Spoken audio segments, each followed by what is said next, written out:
Sementara itu, rekapitulasi hasil pemungutan suara calon anggota legislatif DPR RI daerah pemilihan Sulawesi Utara telah final. PDI Perjuangan raih 2 kursi, sementara Hillary Lasut raih suara terbanyak.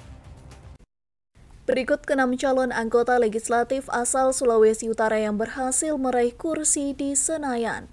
Yang pertama, Rio Dono Kambe dari PDI Perjuangan yang memperoleh 194.204 suara. Berikutnya Hillary Brigita Lasut dari Partai Demokrat yang memperoleh 310.780 suara. Yang ketiga, Kristiani E. Parunto dari Partai Golkar yang memperoleh 88.520 suara. Yang keempat, dari Feli Estelita Runtuene dari Partai Nasdem yang memperoleh 52.889 suara.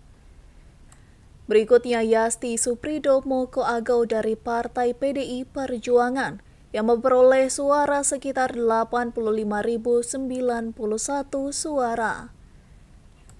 Dan yang terakhir ada Christopher Limpepas dari Partai Gerindra yang memperoleh 33.258 suara.